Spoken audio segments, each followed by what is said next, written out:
Good afternoon, everyone. This is the Unemployment Series. I'm your host, Aaron Davis, and hey, we're going to get right into it.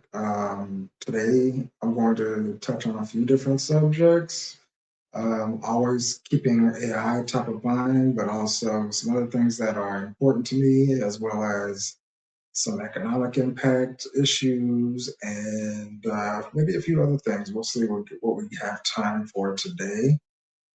But look forward to getting started. So we'll jump right in.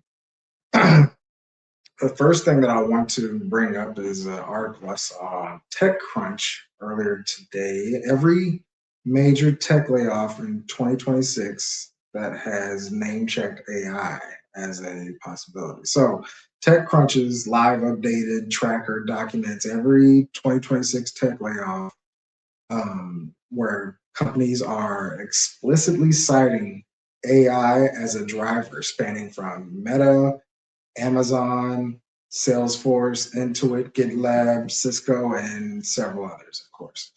Close to 154,000 tech workers have lost their jobs in the first half of 2026 alone, with AI automation directly or indirectly credited with that vast majority of restructuring. So the AI did it layoff excuse is now the new restructuring.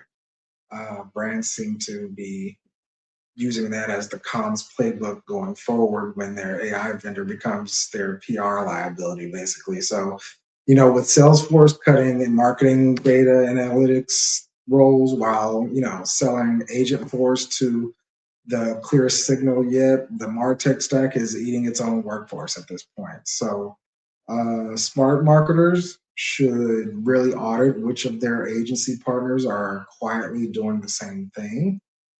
Agency headcount cuts are next, and it will affect the deliverable quality for a lot of these organizations that use these agencies. So, one thing that I really want to get a little further into is, um, you know, the number 154,000 tech workers. That's just, you know, ridiculous to me. I'm sorry.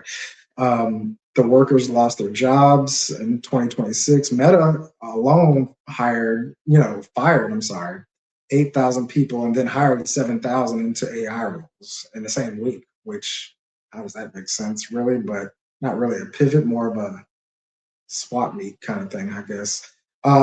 Anyways, you're being sold AI tools by the same companies that are using AI to fire people. It's really tough to kind of pick your lane and pick who you really want to, support at this point in time. And like I said, the AI did it excuse is the new restructuring that a lot of people are going to be seeing. So from that standpoint, it's really tough to say, where these companies are starting to go.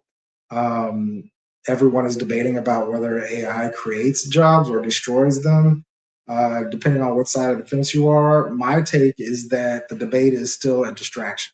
The real question is, especially for small business owners, whether your tools they are paying for what humans still have behind them.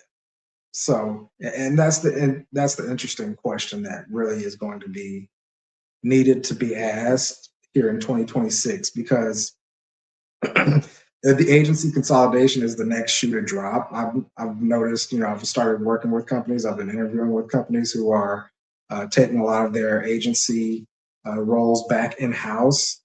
So when I see Salesforce, Meta, and Amazon cutting humans from their platforms, boutique agencies are built on top of these platforms lose a lot of their edge overnight as well. So this is one thing that we really have to pay close attention to as marketers. And I predict a wave of agency closures and mergers hitting small business clients here by the end of the year. That's just my personal prediction. Um, I challenge some of the small business owners in my network to kind of name a tool in their stack right now that hasn't been touched by layoffs. If it doesn't matter if it's Salesforce, if you're working with some of these companies that are leaning more towards AI, they've all done it. They're all been a part of it. Everybody's got a hand in their bucket. So At this point, it's just more like, calling it an AI transition is the politest lie of corporate America. It's that simple. I mean, 154,000 jobs in 6 months is not a transition. I don't care how you want to spin it. It is a trade. That's more like what the reality is. And the people on the losing side of it did not get a vote, and that's just the lay of the land. Salesforce selling Agent Force, which to an extent, while firing the own marketing team and data analytics teams, I find that problematic because at some point you're going to see where things start to fall through the cracks. And if your marketing agency has not told you which of their tools or which of their vendors just cut, 10, 20% of their workforce, then it might be coming for you. So transparency on vendor stability is now a basic part of just client services, understanding how agencies work with other organizations, work with some of their tools, where some of the tools are cutting some of these positions so that we still have humans who are on the other side of some of these agencies. And so it doesn't matter if you're a director or an associate at some of these agencies, they still going to want to need support from an Amazon if they need, some troubleshooting, or if they need to reach out to Meta and get some help on this new platform. If there's nobody there to answer the phone or get your support tickets, then after a while, stuff is going to start falling through the cracks. Every small business owner has to pay for something on their MarTech stack. Is it subsidizing your own vendor's headcount and just cutting people who subscribe and just so they can pay the fees of what their AI is charging them? These are some of the things that people need to start thinking about when they're looking at how to balance AI and how to balance some of their workforce. AI did not replace these workers. Executive decisions replaced those workers. And AI is just the excuse around it. That's the way I see it. Um, there's no contentious point around it. It is kind of what it is. HR professionals, laid off workers, and labor advocates. You know, I understand the struggle. I certainly feel it every day as well. But what are we going to do? How are we going to stay ahead of the game? How are we going to make ourselves show value in light of AI taking away some of these roles and these positions that people have relied on for so long? Um, I mean, and that's just one of the companies. Moving into the next thing, of course, the other news in the tech industry today is Microsoft. They're laying off close to 5,000 people also. So, I mean, when you're cutting 4,800 jobs, that's a little over 2% of your own workforce, the global workforce at Microsoft. Hitting Xbox and the commercial sales hardest, that's, while simultaneously announcing $2.5 billion in investment in frontier company AI deployments, and the chief people officer, they stated that the AI is changing how work gets done with automated tasks and reducing the need for existing headcount, even as Microsoft insists that roles are not being replaced by AI. So you can't have it both ways. AI isn't replacing you, it's changing how its work is done, is corporate speak for your role is depreciated. Um, it's all smoke and mirrors in my opinion, the way I look at it. It just seems like the head count says Microsoft is not replacing workers with AI, but I'm going to break down how the statement is technically true and completely dishonest at the same time. That's the way I see it. The job did not disappear. The human doing it did. And this is the difference between corporate PR and counting you and not noticing. So, I mean, when we get to this point, we got to think about how some of these things are affecting the common everyday person. Some of these employees at Microsoft, any company that announces layoffs and an AI investment on the same day is not being transparent about the connection between the two. That's just the way I see it. That's not a coincidence. That's just a strategy that some of these tech companies are putting in place. If your entire value to an employer or a client is task execution, you're not really safe. You got to be able to show value where the AI cannot replicate it. It does not matter if you're at Microsoft or somebody's mom and pop shop. Strategy is only the most important, right? The very most important, because AI can't delineate strategy. It just, those particular nuances, those particular ideas, you have to be able to quantify certain things. You have to understand human behavior a little more than, you know, what a computer and what a AI might be able to predict or, understand about human behavior. And those are the things that I like to try to accentuate when I'm speaking with others, especially any type of potential employer. I mean, what does it mean for regular people who work in sales or marketing at big companies? That's the real question. So the pattern is pretty clear at this point. If your role is primarily task based, running reports, managing lists, executing campaigns without much strategy behind them, then your head is on the chopping block first, unfortunately. That category of automation targets you first. The protection is becoming the person who knows how to direct the tools, not just operate them. So um, think about that when you're going into your next quarter and you're trying to find out how to add value to what you're already doing in your own organization, or you're trying to promote yourself in your next job interview. How are you adding value outside of that AI? How are you helping the AI do its job better? What kind of value are you providing from that standpoint? And that's the way I like to look at it. If you're not going to run with the AI, you got to find a way to how to maximize it, on how to power it yourself, on how to optimize it to be used best as possible without having to go through leaps and bounds just to understand, okay, hey, this isn't how things should be working. And so from that standpoint, I think it's going to be important for people to really open their eyes on how they present themselves in the current job market. But I can go on and on about that. Employers who laid off workers are citing AI, already starting to regret it at the same time. So now we have a growing number of companies that have executed an AI driven layoffs and are now backpedaling. They're reversing course, they're rehiring human workers to handle gaps in the AI systems that they could not fill. So I'm talking about the IBMs of the world, the Fords, the Commonwealth Bank of Australia.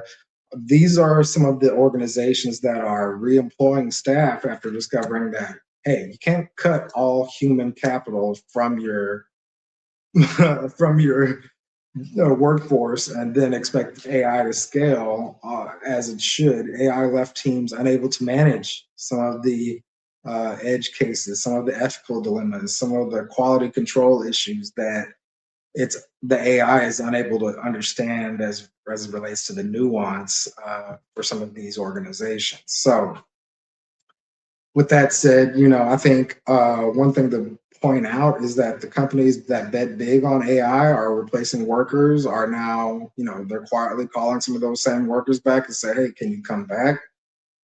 If you're in that position, good for you. I hope you get your job back with an added bonus on top. But with 94, if you ever fire someone and then realize, oh, 3 months later that you probably shouldn't have fired that person, that's that's kind of what IBM and some of these organizations are facing now. They're realizing this stuff starts to fall through the cracks pretty quickly. IBM's own system handled about 94% of the routine HR requests, but when the ethical dilemma hit and the desk and the AI tapped out, Ford's automated systems were running on fine until the quality issues really started to pile up. And now you don't have a human to differentiate how to navigate some of these nuanced problems that your AI is not equipped to handle. So it's kind of almost like a catch-22 if that's what you want to look at it. This part that nobody really talks about in the AI pitch decks, when a lot of these sales teams are going into these tech organizations and they're getting them to make these buy-ins, which is great, but at the same time, at what cost? You're cutting off a large portion of your workforce, and now you don't know how to keep the AI running as optimal as possible, because everybody who would be able to help train and teach that AI to learn certain nuances or to understand how to navigate certain ethical queries and issues that arise that can't really differentiate as far as the AI goes, that's where you need the human to step in to understand, hey, there's nuance to this particular issue. And that's a cautionary tale for every marketing team right now. If you're in a meeting right now being asked to cut your team and replace them with AI tools, yeah, you're going to need to put a human oversight in that budget line, if not more than one human oversight in that budget line in that proposal. So you can have the exact same conversation next year to say, hey, is the ROI on the AI, is this real, or is this something that, where only people who experienced it are really steering the impact? And for that reason, it's really hard to kind of feel sorry for people who have laid off. It's real tough for you to feel sorry about some of these employers who have cut these positions, yet at the same time they're struggling to navigate these nuanced areas of their organization and of their business for their clients, because all the workforce that they had to do those things is now gone. And now you've got to find a way to kind of fill in those gaps. And part of that is rehiring some of those people. So I hope you get a little added bonus if you're one of those people who got hired and or got fired and then they called you back to come back to your job. I hope you added a little additional percentage on your salary just because of that. But 230,000 workers laid off in 2026 is a headline. Seems a little drastic, but we can talk hundreds of thousands, two hundreds of thousands, however many thousands. There's a lot of people laid off at the beginning of this year. A large majority of it was due to AI. That's just the bottom line. And there's no way around it at this point. So we're going to continue to build awareness about this and help clients understand, hey, there's other ways to drive business growth. There's other ways to have nuanced success in your marketing strategy without cutting half of your marketing workforce. And I feel sorry for those who have been cut as a result of that. It's just unfortunate to see, especially in this economy, when people just want to work, they want to have those opportunities. And unfortunately, a lot of companies are downsizing as a result of that. And it's a tough market to navigate at this point. But moving on into a separate subject that I wanted to discuss is I'm sure a lot of people, especially here in Houston where I'm at, I know a lot of people who have been at Essence Fest, and your millennial talent was a real network without you at the Essence Fest. So um, one of the things that I wanted to discuss is, CVS didn't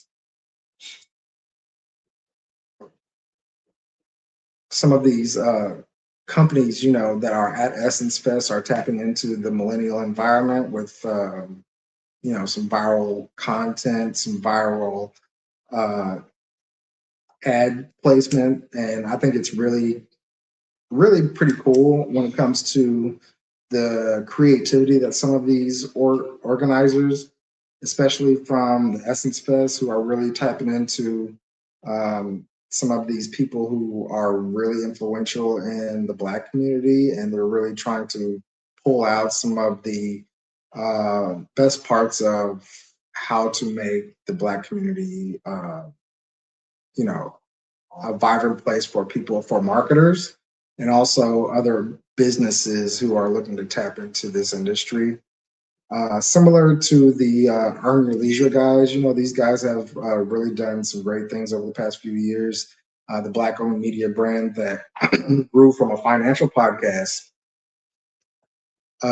tapped into a $50 million download platform with over 12,000 members on Earn Your Leisure University. Now they're moving over into Africa, which is pretty cool. Learning more about what they're doing over in the continent of Africa. The podcast has been continued to be like almost a business network for them. People are just tapping in all over the place. I know that DreamCon is coming to Houston here as well. I think the Early Leisure guys might be making an appearance. I'm not sure, but this whole podcast empire that they have built is the new Black entrepreneur playbook. That's part of why you're listening to me now. That's a lot of what people in our community are tapping into to really have their voices heard. I'm doing it as we speak. Earn Your Leisure didn't really just grow an audience though. They monetized the trust of every single layer. That's the cool thing about it. So the downloads become a university. The university became a conference with over 14,000 people. And now the conference model is going continental. With going over to Africa, you Earn Your Leisure Africa is a capital bridge that is not just a content play. When you connect diaspora money to continent level real estate and infrastructure deals, you're not just launching a podcast. Your extension, you're creating a deal flow network. So founders, operators, builders across African cities now have a platform for connecting with people and capital that they previously never were able to tap into. So that's something that I find really intriguing. Uh, you know, Something that I can hopefully tap into myself at some point once I get there. Um, and that's just one of the things that I think we'll have to build upon as we uh, continue to expand upon our podcast empires and building platforms that are communities that we can really aspire to be a part of, but also grow from at the same time. Um, the next thing I wanted to speak on a little bit is, I noticed some things from the latest issue of Forbes. They did influential CMOs list.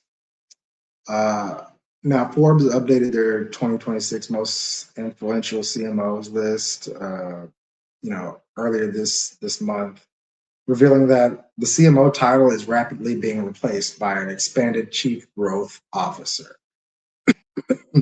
Or, say, for example, it might be called a chief commercial officer or something like a chief customer officer, something less marketing focused and more growth focused. This highlights how top marketing executives are now absorbing full revenue experience, but also, to be honest with you, it seems like they're kind of trying to consolidate more than one role into one. But it depends on how you look at it. So the CMO to CGO migration isn't necessarily a cosmetic one. It kind of signals that boards are demanding a profit and loss ownership, P&L ownership for marketing, not just brand stewardship. So this is already something that I think, of course, boards, especially if you're on an executive board, this is something that's going to be important to you, especially when it comes to profit and loss. But if you were a CMO previously and you weren't including P&L and in your overall goals, then what were you really doing? I mean, the CMO, is it really dying? And honestly, I think that's kind of a good thing, to be honest with you. Forbes just confirmed that the smart business owners already knew. It really did. Marketing without revenue accountability is just expensive decoration. It's nothing more than that at this point. So the title change isn't anything but more of a cosmetic thing. I don't see much of a difference between a CMO and a chief growth officer title at the same time. They're not really rebranding. It's just, maybe different words on a business card. But what they are doing, they're telling the world that the marketing is now on the hook for actual revenue, not just brand vibes and pretty campaigns.